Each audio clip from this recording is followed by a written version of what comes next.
What's up, everybody? So it's been a little while, but we're back here with episode 67 of the Pitside Podcast. It's going to be a packed episode, at least full of information. We're going to cover off all of the end of the winter season and dive into the first week of the spring season and some of the new things we've got going on. So we'll get started here in just a minute. Welcome to the Pitside Podcast, where we discuss the latest news and developments in the Coast to Coast Racing League, as well as other racing news inside and out of iRacing. Here's your host, the A-Let Outlaw, Preston Cranmer, and Roger, the Bassman, Craig.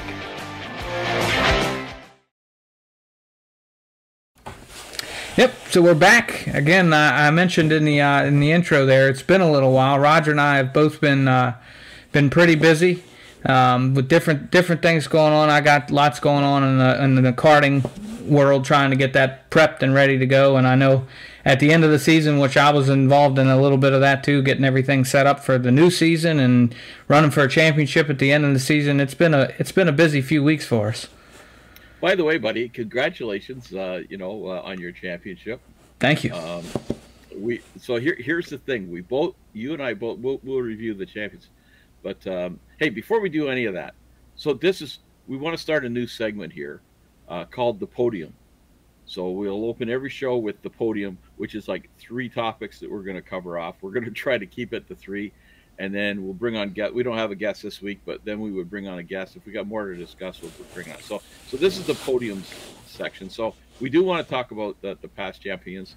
So that's the segue into this. So congratulations, buddy, on your championship. That was and I meant to, in preparation for this, to do some research. But there is something that you and I have in common about winning our championships. Do you know what that is? I'm going to say that at least all the points, and I'm guessing, but all the points races that counted. So when you excluded your drop weeks, that you were in the top 10 every single finish. Yeah, I was going to say we both won. We both won a championship without winning a feature. Yeah. Yeah. So but and that's where I want to do the research, because I think you had one ton of top 5s. I did. I had 8 of the weeks that counted. So technically 4 weeks that weren't, but 8 of the weeks that counted, I finished in the top 5. Along with the last 5 weeks, I had, I think, 4 top 4s and a 5th. Which is really kind of funny because I only had 1 podium the entire season. So it wasn't even like I was in the top 3 a whole lot. It was really all about consistency. And I was like you. I was wanting to look into it a little bit more and haven't had the time to dig into the data. But I'm interested. I don't know that there have been many championships won where it's 1 or less podiums. Like not that that's some extraordinary feat. Maybe that's not something to be exceptionally proud of, but it just seemed like a strange way to win. And week after week, I started leading the points at the 4th week. Now, if you were factoring in drop weeks, that wasn't actually the case. But I started leading the points, and every week I expected, I finished 7th this week, so somebody will probably pass me. It just never happened, and it never happened. And I was really disappointed Randy Shreves wasn't able to be there for the last race. I sent him a message afterwards and just mentioned, I missed having you out there. I was looking forward to running for it. I'm not sure if he was mathematically eliminated or not. It was close if he was or wasn't. I know it was right there at the edge. But he told me that he had been building a new computer and wasn't able to get together in time. So unfortunate, but hey, I'll take it.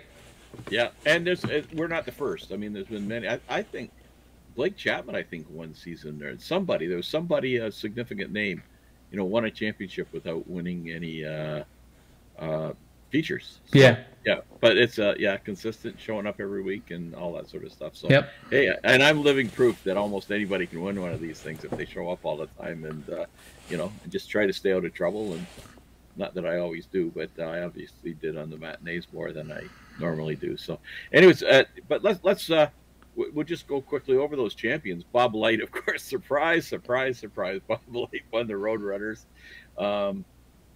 Kyle Moonen, that was close. That was a heartbreaker for Shorty the last night. I mean, I think it was much like you wanting Shreves. I'm sure Kyle wanted Shorty to be there. Shorty just ran into. He got.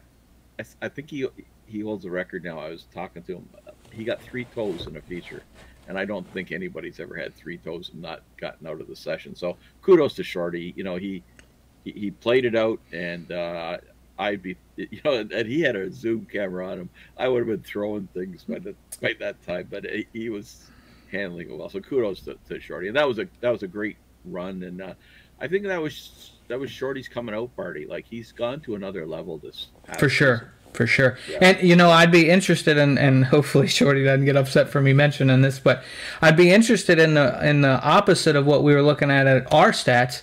I'm not sure anybody's won 5 features in a season and not won the championship.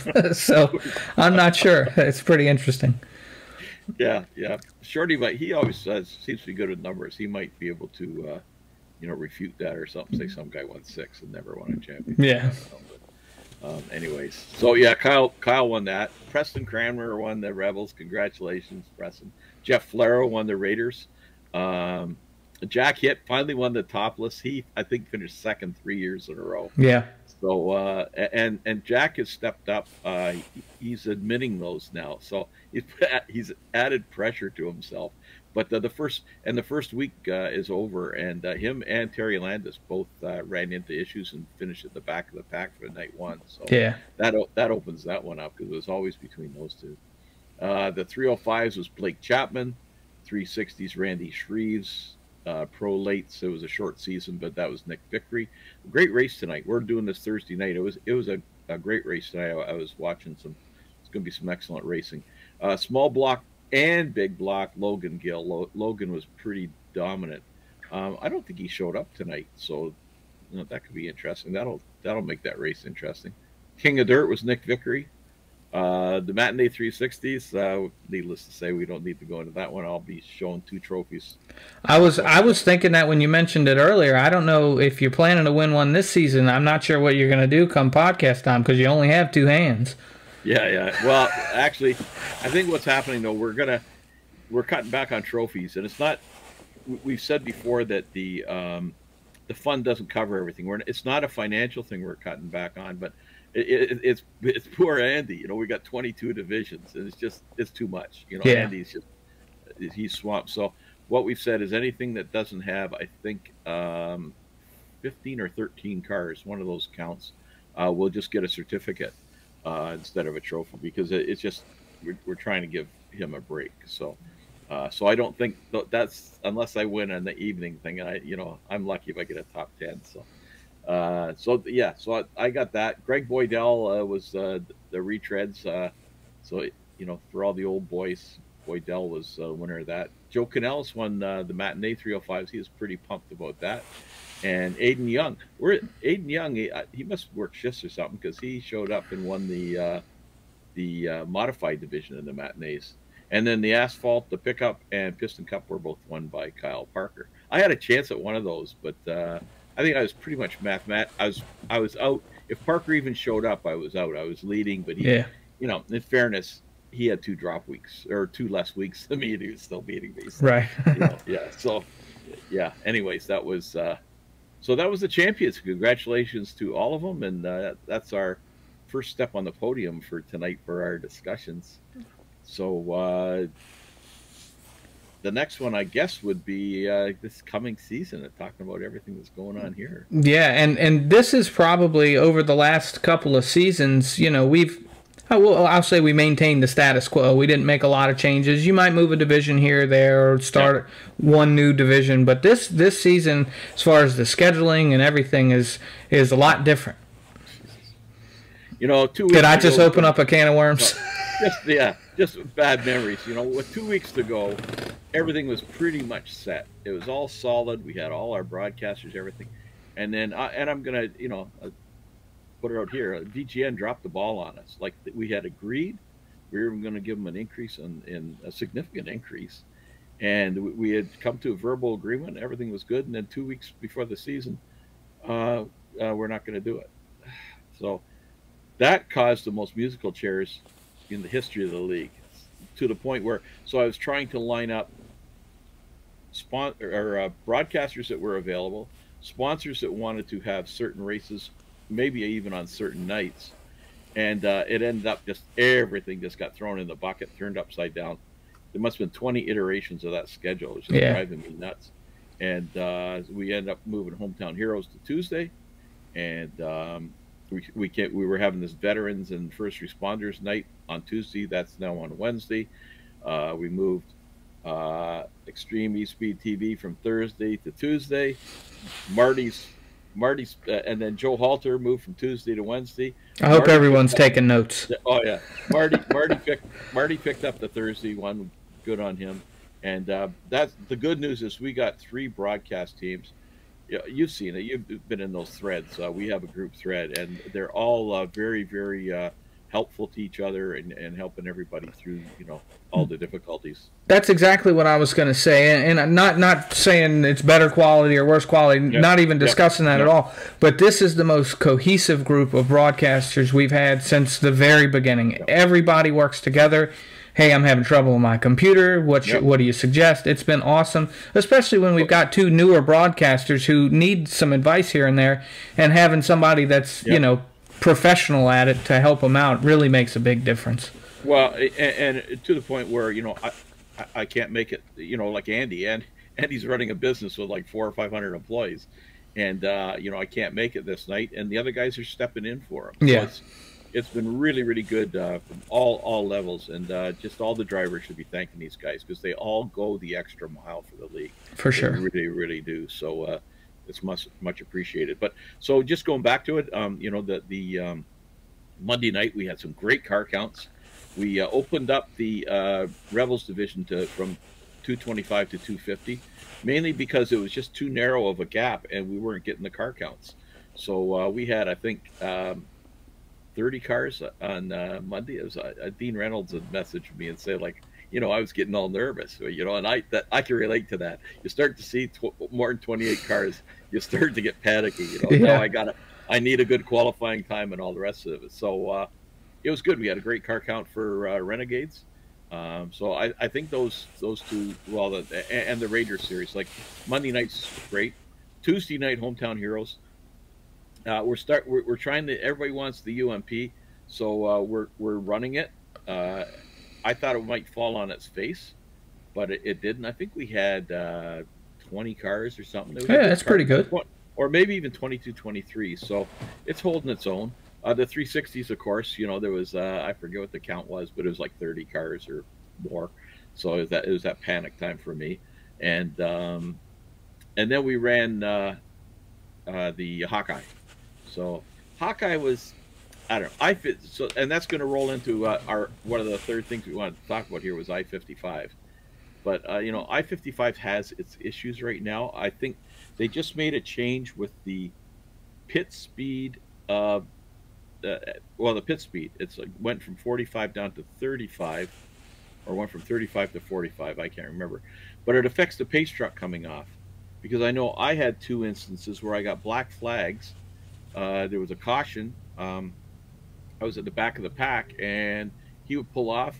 We'd all take off, and I got a black flag for passing the pace truck. So I don't know what's going on, but there's been a few other issues too. So we'll work through that.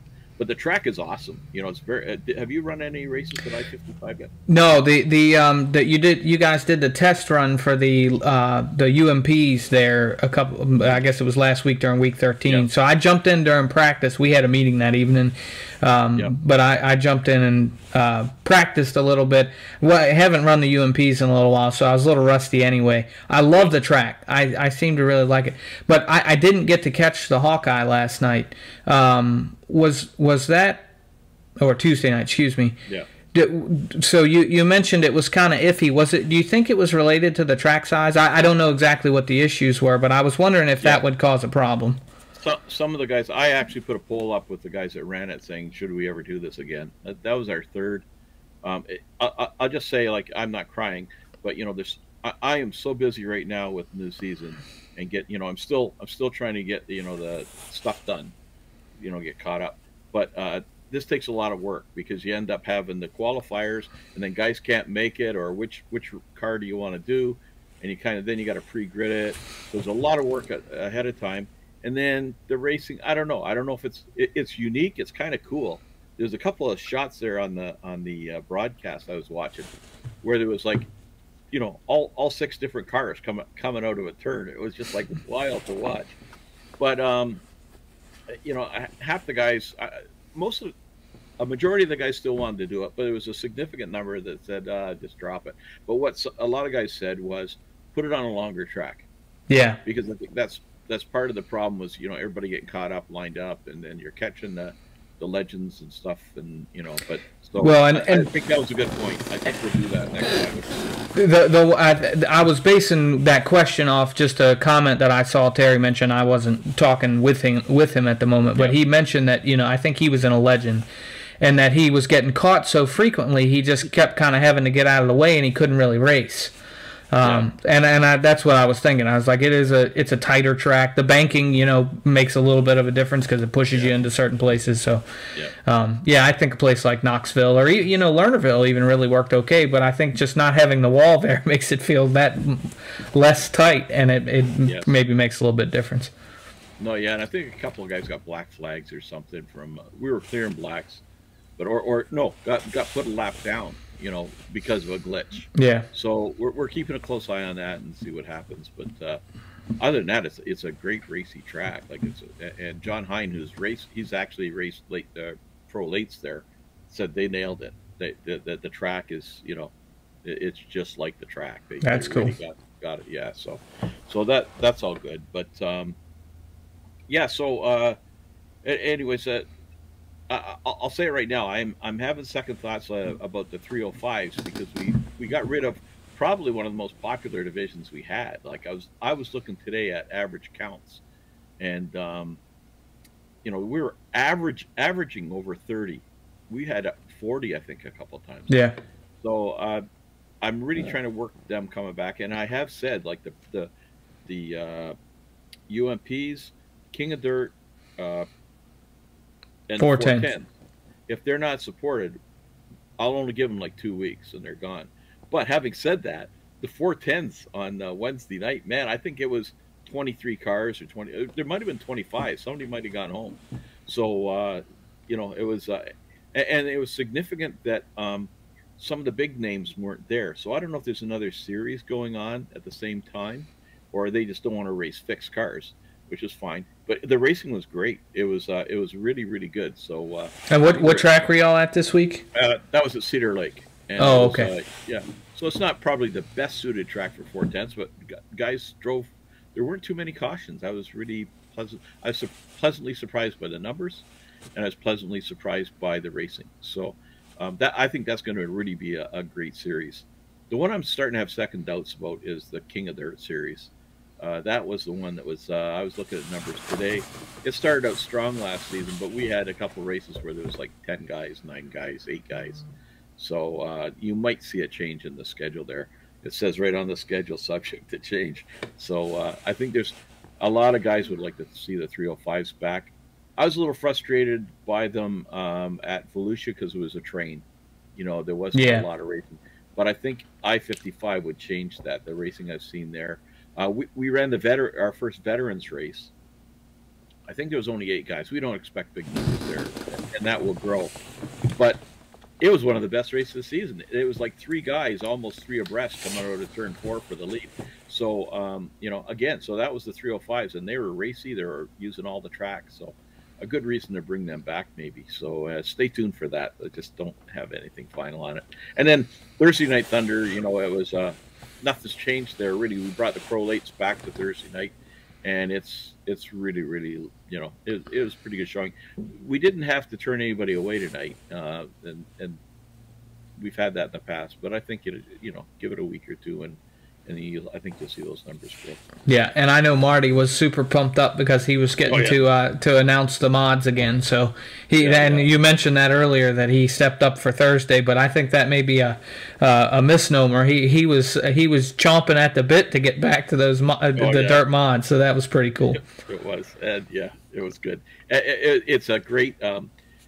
So I guess that'll take us into this is the third thing was all our new sponsors and stuff, but Thursday night is power packed. I mean, we got Super Dirt Car Series title sponsor, and we've had Land of Legends TV come on board too with the big blocks.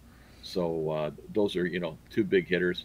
Chip Bangers is back with the Pro Lates, and Magnum Race Design has got the 358s, and that's Brian Lawson. For those that don't know, does some great work. He's actually doing all the logos, so you'll have to keep an eye on this. Poor Brian is getting the Preston treatment now for all the logos. Where okay, could you move this over here? Could you maybe put a little bit more background here? And he's been great, and he's been very understanding. So he's very tolerant, like you were, with all the requests of refinements and stuff. So. Yeah, well, I think it does come naturally to the guys that do wraps, because you're especially when you're doing wraps, you're doing a car design for somebody, and a lot of times you don't have a lot of information, so you're used to working with change requests at the end. No big deal. Yeah, Mr. Change Request. Put that on your car. What we used to refer to at work as user of the week. There you go. Yeah, I'm sure you have those at work too, but you don't want to. We won't go there. No, anyway, because I'll name names. Yeah. So just talking about, we've got a ton of the old sponsors back, but all these new sponsors, want to announce we don't have everything finalized, but we're back in a partnership with Ashwegan Speedway, and Clint and I haven't sat down and talked, kind of negotiated it all out of what that's all involving, but we're both on board for doing this, and I can't say enough. Ashwegan's been there since the beginning. But did you see that video today on Facebook? I did. Folks, if you have not, you need to check this out. It's a whole, it was an awesome track before, but oh my God, I was blown away today. So they had they haven't raced in 2 seasons because of COVID. So, which might kill some tracks. This has been an opportunity for them to just keep fixing it. So They replaced the whole front wall. These are not trivial things. They replaced the whole back straight wall. They built suites. There's 5 suites, I think, in turn 1 with garages underneath. Awesome. And Clinton was saying today, I think it's 4 of them, I think, will be rented out for the season. And if you sign a contract for 3 years, you get to put your own logos on the floor and oh yeah. But anyways, I'm trying to negotiate a night, getting one of those suites for a night. So I can't talk about numbers and stuff. I don't think he'd want me doing that. But it's not cheap, but it's not expensive for what you're for what you get. Right. And so we may have a coast to coast racing league. I'm trying to get one of the 3 Canadian nationals and get a few of the American boys up here. And that'd be awesome. You could get 16 in the booth, and I mean, I can't believe it. It would just be awesome. So they built that. Then just take a look on this video on YouTube. Glenn's built a pool house. I had a swim pool once. I had a pool house. It was just this little brick structure about as big as I'm reaching. This is a 2-story, 12-room. I don't know what it is. That's a mother-in-law suite. That's a big mother-in-law suite. Well, it also happens to look out on the track at turn 2. So, it's just, unbelievable. And then I drove by the track about a week ago, and there's all these lights, the big kind of lights you see in parking lots. Yeah. There's got to be 50 to 100 of them. I don't know where they came from. They're lighting up where all the campers camp. They've got it lit. Huh. It's just everything's lit up, unbelievable. And then they built this big barn. Did you see the barn? It was about the size of a hockey rink. Oh yeah. To keep all the watering equipment and stuff inside during the winter and stuff, and then they're going to use it for all their when they do the big shows, they have a band play. They used to use it in a tent. Well, now it's going to be in this barn that's built for it. It's just, and concrete pads everywhere for the cars. My God, I'm telling you, they're building an entertainment complex. I mean, it's more than just the racing surface at this point, and it's impressive. And like you said, there's a lot of tracks. There are tracks that did not make it through COVID. And I just Virginia Motor Speedway, which is at least for Virginia, the biggest dirt track that I know of that we've got. And they had $100,000 to win crate late model race. It was the biggest payout for a crate, and they just had to totally shut it down because those funds had to be used for other things. So it's really impressive to see. They've obviously managed things very well, and they market very well. That's a big part of it. But they should be going back racing here real soon, right? When's opening night? It's in May, towards the end of May. Our season starts pretty late. Yeah, I guess because y'all deal with cooler temperatures. Yeah, but they've got. I know there's a drivers' meeting, I think, in another week. So it's all coming, man. It's all coming. So it's all good. But kudos to Glenn Stiers and us, Weekend Speedway. There's going to be 3 Canadian nationals this year. Those are 80 car fields. It's just. Well, with 3 back-to-back, it's a lot more attractive for people to travel a lot further, so you may see the car counts skyrocket from there even. I mean, you might be looking at 100 cars. No, they're not back-to-back. There's 3, but there's one in July. Oh, okay. We're on July 1st. There's one in August, and then I think the one's in September. That's when it usually is. So. For some reason I was thinking it was a Friday, Saturday, Sunday. Maybe I'm mixing it up with Eldora, because that's what Eldora did last year. They're all Friday, Saturday, Sunday. All of them. Okay. Yeah. That's why I was confused. I thought they were running one Friday, one Saturday, one Sunday. No, the one's going to, I need to go back and look at it, but the one, I think the middle one, it's really just one night, because the night before they've got the NASCAR on dirt thing. They got the Pinties. The Pinties is coming in and running. That was supposed to happen, never did. Mm-hmm. And they got huge big names coming in for that. There's also a Canadian Nationals now for the crate cars. So it's just, but buddy, I can't wait. And awesome. we got to get a suite. The league's got to get a suite for one night, because it's just going to be awesome. And also for all the Canadian guys and Americans now, because the border's opening up pretty much wide open. Burger Barn. We're going to have a get together at Burger Barn in a few weeks. So yeah, you should drive up for a burger. Well, I would have about 3-4 weeks ago, but now gas prices have gone up, so I had to weigh it out a little bit. Yeah, well, we're paying, I think, equivalent of almost $10 a gallon now. Really? So yeah. But, part of me says, if it's the part that's for what's going on overseas. Absolutely. I'll pay $20. You know what I mean? If it puts that creep out of business. But anyway, let's not go there. That's politics. Mm-hmm. But yeah. So but anyways, yeah, Sweeken's coming back on board. But there's a bunch of others. Battle Beaver, which is gaming equipment. This is Tom Morano, who we're going to get on the podcast. He's one of the guys backing it. And it's like Xbox controllers and stuff. It's custom controllers. Mm-hmm. So they're stepping in on Monday nights. We had Magnum Race Design and 21 Design. So 21 Design is on board. 21 Design. Kevin Fry. Kevin Fry's wrap company. He also does wraps, or I'm not sure how it works, but he's doing wraps for remote control cars too. Oh, that's cool. Yeah, he sent me some pictures. So it's really cool. So good on Kevin, and thanks for stepping up. It's very much appreciated. The other one too is I just came on board about a week ago. Is Flatline Racing Bodies. So Flatline Racing Bodies is a guy by the name of Dan Chapman, and besides owning a funeral business, he was the 1995 NASCAR short track national champion. So Blake Chapman comes by his skills very honestly. Well, and when we had him on the podcast, he sold his dad a little short, I think. I think he sold his dad short.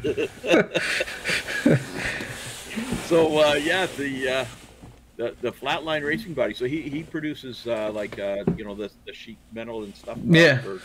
So I looked at his Facebook page and some of the cars he drove, because it was more like a UMP style. They call them something else, but it's the UMP style cars. Sweet looking machines, just they look fast just to look at them. So yeah. So that's cool, and really appreciate him coming on board, and then I think that's all. Yeah, Land of Legends TV. I talked about that already. That's a huge one. So that's Steve Ovens and the whole gang there from the Land of Legends, and another reason why Marty's all fired up to do Thursday night. Yeah. Anyways, it was it's all good. So it's starting out great, and I'm about a week away from being able to chill a little bit. Right, I've still got to get some. I got to update the promo ads, for the shows and the website. But and I think I've almost got all the standings updated. I just got to add the new divisions. But anyways, it's all coming along. So, but just excited about this whole season. Things are looking good. It's yeah. You mentioned Legends TV. Just rewinding a little bit. I tuned into the broadcast tonight in between, and I guess I jumped in between. I thought I was getting there earlier, but between the big blocks and the prolates. And so I was out working in the shed, and so I just tossed my phone down so I could hear it. And the first thing that popped up was the advertisement for Land of Legends TV, and I knew they were sponsoring, but it just didn't click at that moment. And I heard Steve-O making a call, and it was like a flashback. I mean, it was like, man, it's just like old times. It was really funny, and I had to go look at my phone like I didn't know he was doing this tonight, and I was wrong, but it was pretty funny. Yeah. No, it was kind of funny because we had, I think Marty had some technical problems. We had just gotten the promo video. I got it to him earlier today, and Marty's really good at like doing stuff spontaneously, and got it. But he had technical problems that didn't run during the show. So I did get a note from Steve saying like, and I don't blame Steve. Like they're paying bucks for this and they're not seeing nothing. So then the next thing I know, Marty ran it not once but twice after the race was over. I don't know if that really counts, but I guess it's A for effort. A for effort. I think he felt bad because the first one, it did come up, and then it just disappeared after about 5 seconds. But anyways, it's all good. We'll get there. But this first week, it's just like it's mayhem. I was up till like 2 a.m. get that. And again, kudos to Marty. I just got this broadcast script put together because I was still waiting for guys to send me logos and ad reads, and I don't want to hit them with like 3 versions of that, so I was waiting. So Marty literally got that this morning, and I just said like if it's too late to run it, we'll do it next week, But not Marty took it, Oh yeah, I saw some of that thread, and it was, hey, do you have this? Or where can I find this? And I mean, he is a prep guy like that, and that's what makes him so good at his craft. Not only for racing, but he does Brockport college sports and stuff like that. Yes. And he's a prep guy. Like he knows the players or the drivers. He's ready to go. And sometimes we might force him to get ready with 10 minutes left, but he does a bang up job. No, he's been great, and kudos. Like I know Joe. Bloody iRacing, don't get me going on this too much. We had, thank God I haven't had time, but to set the whole season up. Like that's a day or two's work to set up schedule all the races. So that comes later. And kudos to guys like Jeff Barker, who sets up Thursday nights and stuff like that. But I set up the races, I think just like the night before, because at this point I'm scrambling just to kind of keep up with everything. And I set up the Tuesday races Monday, and guys go in Tuesday, the matinee. Some guys got in, some guys couldn't get in.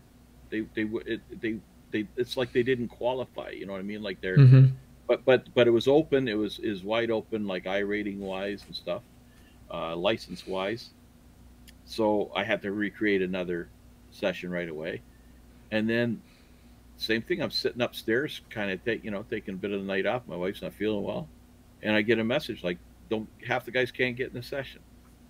You gotta be kidding me. So then I make one up really quick.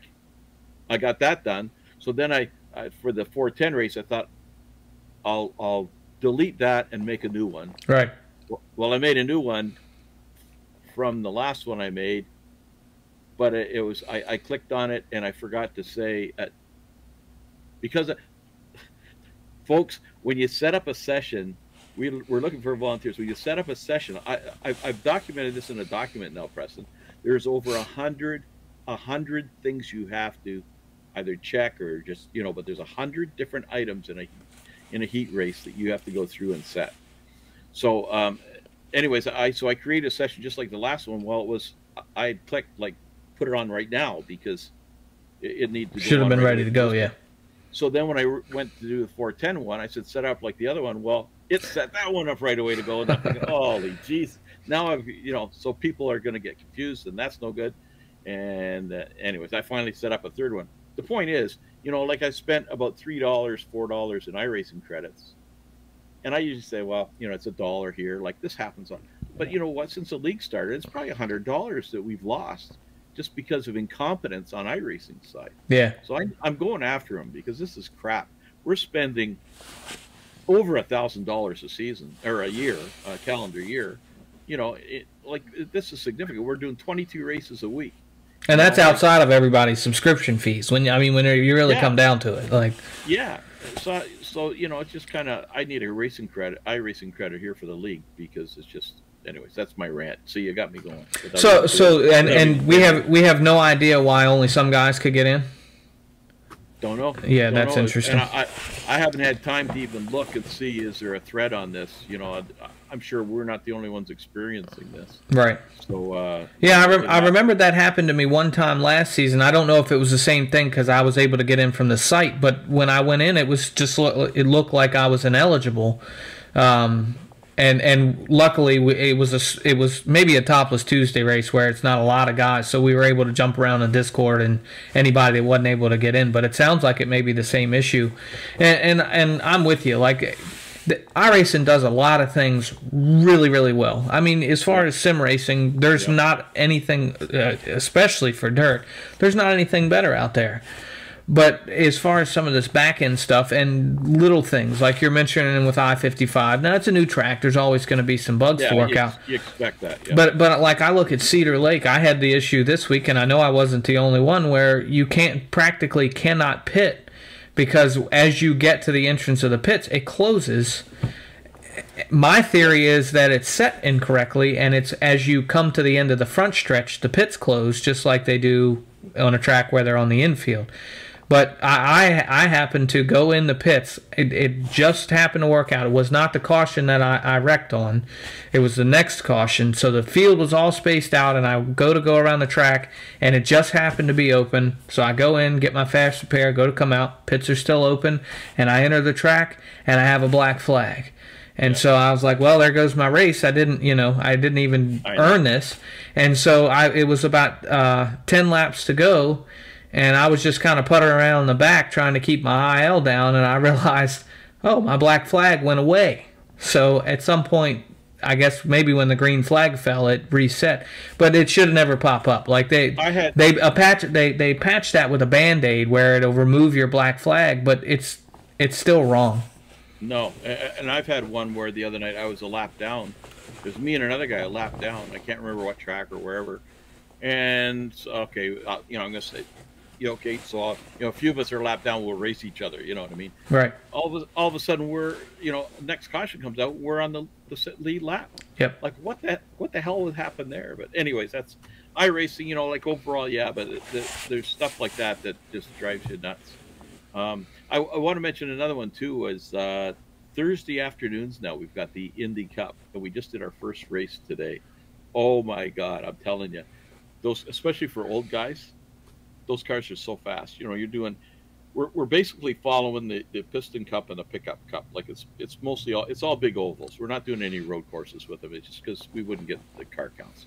So we're just doing like all the high speed stuff. But it's white knuckle. Like it was, you're doing 230 miles an hour. There's little time to react if anything goes wrong. But I think the last 15 laps there was like 5 or 6 of us fighting for the lead, swapping positions. It was like. And like if it's open wheel, if you touch, you're done. It was like phenomenal racing. So anybody out there that's available on Thursday afternoons, come on out because it's the Lara DW12. It's a free car, and not all the tracks are free, but the same tracks we race at for the Pickup Cup and Saturday morning. So yeah, check it out. I'm hoping that we'll get the car counts. There was about a dozen today, and it was some great racing. Any plans to do, not on a Thursday, but like maybe on a weekend day in May at some point to do a full-length Indy 500? Maybe a half of 500. We did that with Daytona. We did a half. Oh, that's right. Yeah. Yeah, and that was good. Yeah. I think yeah, we come up with these ideas here. So we'll do an Indy. We'll have to pick the day and do it when everybody's available. Maybe on a Saturday. Does that run Saturday? That runs Saturday, doesn't it? The Indy 500. No, it's Indy 500's on a Sunday. Now, I know the format. I have not gotten to watch it like I used to. It used to be the entire month of May. They've introduced now. They do a Grand Prix race during the month of May and run the road course, and then run the 500 at the end of May. But I'd say like maybe the Sunday prior, we run our own version and get everybody ready to go. Another thing to consider, I know we'll be running the DW12 rather than the I think it's the DR18 or something like that is the new car. But even if we did it like I know iRacing does, if I'm not mistaken, the way they do it now is one weekend is the fixed Indy 500 and the following week is the open setup Indy 500. So we could possibly, and we'll talk about it, we'll figure this out as it gets a little bit closer, but even maybe the week prior do ours, and that way if guys want to plan to run that, we can get them a little practice as far as the league goes. Yeah, we'll have to talk about that as we get further down. And another one we want to talk about too is the Sunday night, which I know Barker is panicking now because he just set up all those. We're going back to the iRacing thing. He just set all the races up for the season. So now he's bracing himself. We'll find out Sunday if half the guys can't get in or not. Then he's going to have to redo them all. But let's stay positive here and hope that'll work. But hey, I think we had about 20 guys out for the. We had 20 out for the trial, and then we started last Sunday, and there was 20 cars out for the first race at Charlotte Roval. I can't remember where we're going next week, but that's a fun car. You got a choice of 8 cars, right? So and they're good cars to get some practice in too, because you and I and various people within the league, we're not team loyal when it comes to endurance racing. So if you get in there and find that you enjoy it, send me a message, because if we go to do another endurance race here shortly, we're always looking for teammates, and sometimes we'll do an A team and a B team depending on how long the race is. So we try to do that as a league. So yeah, exactly. And I think there should be more of a plan. I know there's Barker and you and a bunch of other guys that are like always getting. I think Barker and those guys do run one every week, an endurance. They were for a while. I think they've taken a break, but they have a little endurance team that they run a series. But anyways, that's a cool series, and it's the racing's been really good, and I've been around the back. I think I finished 15th or 14th or something because I outlasted 5 guys. Yeah, I was one of them. I didn't make it long. I was struggling, and I got into either Moonin or Goldner, and I was like, I'm gonna end up messing somebody up, and I called it quits. But no, I just stayed near. I was 4 laps down at the end, but that's okay. It was I was enjoying it, So it's it was good, and that was under the lights, but it was cool. So that another great series. If you haven't tried it, folks, you're welcome. You don't have to have a skill set to get there. Like as long as you're courteous driver and move over for the leaders and all that sort of stuff, everybody's welcome out there as long as you're not bash and crash. So and they're not terribly hard cars to drive. I tend to, because I've driven them several times. I get to pushing a little bit, and that's where I make my mistakes, is trying to get to the front. But like you're saying, you can get out there and putter around and still beat some guys, and because everybody in the race is going to make a mistake or two. It's a little bit different than Monday nights or so. I was really proud of myself. I think I had 1 incident. That is pretty good. Well, yeah, there's some tricky corners on that track too. You go out. There's a half-hour practice, and I must have 30 incidents by the time I get off the track. Mm-hmm. But by that time you've kind of learned the track, and now you drive within yourself, and you know where you can go and where you can't. And, it's good. It's I think I was 4 seconds slower than Bob Light, but that's actually really not that bad. I think you might want to get a certificate. Yeah. Yeah, I think it was Barry Goldner. I never did get a chance to talk to Barry. Barry and I were going at it pretty good there, and I think with about 3 or 4 to go, Ripka, who was he was faster than me, but something had happened to him, so he was behind me. So I think he was 4 laps down too. Like we were racing to the finish line. So I mean, it was still cool. Right. You don't have to be leading the race. It was like, I got to try to beat this guy. I held him off. That was a moral victory. I beat Lance Ripka.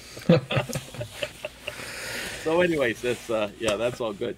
Anything else you want to talk about there, buddy? We were going to do the podium thing, but we don't have any guests coming on, so we don't have to limit it to that. No, I think we're just really in the thick of week 1 and the start of the season. There's a lot going on behind the scenes, really more than anything. It seems business as usual to everybody else, but it's there's always the last really 2 weeks of a season, and then the first 2 weeks of the next season are slam packed. And I know you're carrying probably more of that load than you used to too. So but there's light at the end of the tunnel now. Right. I can see it. Like there's definable goals here, and they're almost done. So yeah, and then I can start working on some paints for my cars, right? So it's all good. So I got to get a paint for the Dallara because Calder showed up with the same Bass Pro Shop paint I had. So that looked like a team. Well, I've been running Gilles Villeneuve's 1995 paint, which is kind of players special. So blue and black, baby blue and white, I think. So. Okay. Yeah. There was a player special at one point that was a baby blue and black. Yeah. And then obviously Old Lotus that was black and gold in F1. I ran that somewhere. That's an awesome, that will always be. That's a classic. That's a classic for sure. And hey, one other thing, just as we're jumping all over here. What's it called now? Drive Alive, Alive to Drive, Drive to Survive. Drive to Survive. Or Daniel to Survive if you've watched into the 3rd episode.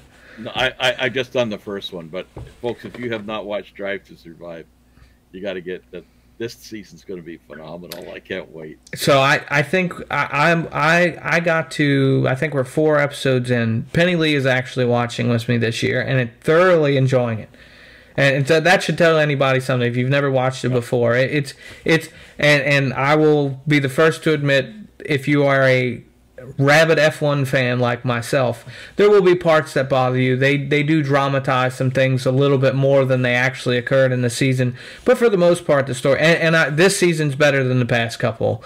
Really, with the way last season went, they didn't need to do it a whole lot, and a lot of people have been complaining. So I think they toned it down a bit. There's still a few things, but they focus on 1 or 2 teams each episode. It's not exactly in chronological order, but it's close.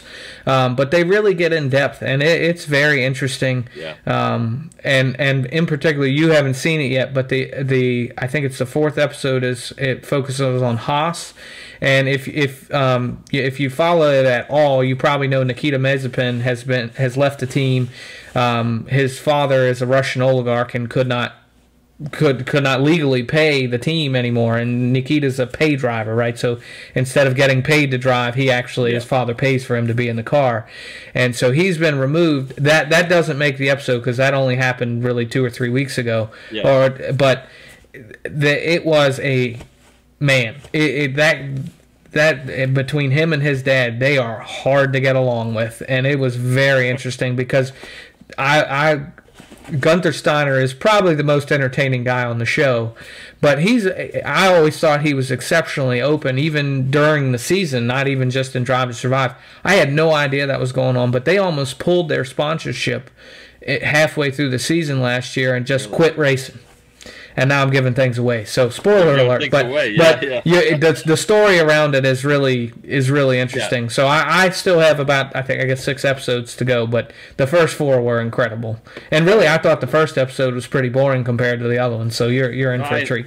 Oh yeah, I can't wait to watch all that. I try not to overdose on it and just sort of spread it out so I can enjoy it before it's over. Well, and yeah, if you're watching this on Sunday, the first F1 race, you may have already watched it, or if you watch it on ESPN, you can watch the replay there. So it's starting up already. It's been a short off season, it seems like too.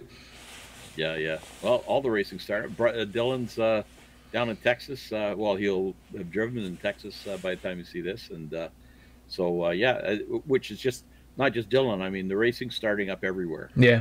So it's it's great. It's just finally it's great. And Monday here in Ontario, masks come off. Not well, I don't know if I'll take my mask off everywhere, but normal life comes back. Right. So and the borders, I think as long as you've been vaccinated, that's all you need. You don't need to do tests anymore. So you have to be boosted.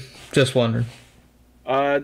No, I think fully vaccinated is 2. Okay. I think. Yeah, it varies state to state here, so it's never obvious what's required.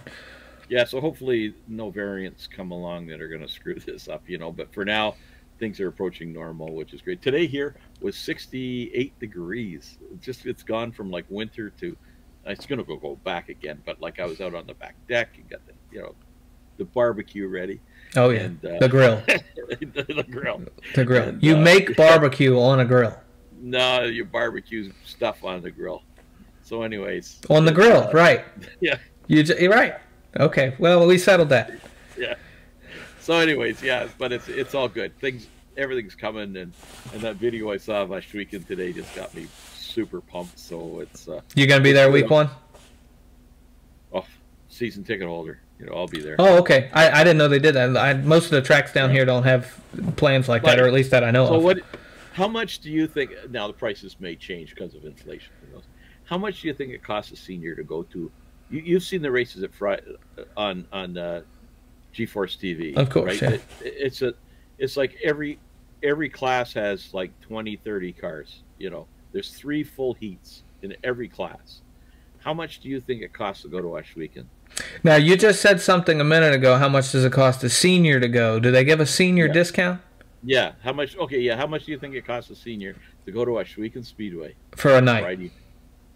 I'm gonna say $12. $10. It's 12 down here at Virginia Motor Speedway. So it's 12. It's 12 regular admission. Yeah. 12.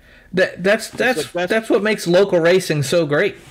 The best bang for the buck you'll ever get in your lifetime. I mean, it's just a full night of racing, and if you look at that video now, they've got they're building a building over on the go-kart track, which is the warm-up track for the dirt car, the sprint cars, and they're putting lights out there too. It's just like the cars. They don't start cars on the track. They start them on the go-kart track, and then they just, as soon as one heats off, the next comes out. Best bang for the buck you'll ever see in your lifetime, man. I'm telling you. Well, I will say, after seeing that video, you might want to consult a pricing chart, because it might not be $10 anymore. Oh yeah, whatever it is, it's worth it. But sometimes they have family nights. Clint, man, he's a G. I said, you've got probably one of the best jobs. I wouldn't want his stress levels. I can only imagine what they are, but he's got one of the best jobs in the racing industry. Really, like, he's got a boss that just, like. While other racetracks are struggling to survive, they're just pumping money into it. Yep. But it's just, I was going there with a thought, and I can't remember where it went, but it got up and it went. But yeah, it's just, it's phenomenal. I can't wait. The facilities are just awesome, and and there was a thought there, and it's gone. Well, it's all good. We probably ought to be closing up shop here anyway. So we've kind of rambled. Yeah. So again, I know it's been a few weeks, but we appreciate everybody tuning back in here for episode 67, and our schedule is going to be a little bit varied here, with me having to deal with karting stuff and some of that stuff going on. But let's talk about. We were going to talk, but you got rained out last week, so and you've been doing a lot of extra work and stuff. So we will talk about that next week. Yeah, I'll have an update for you one way or another. We're getting the cart prepped, hoping to go racing Saturday. There's a little potential rain in the forecast and a couple of hiccups that we're looking at. So we'll see what happens, but we're close. So we'll have a full update next week. So we'll have the podium report, and we'll have Cranmer's corners.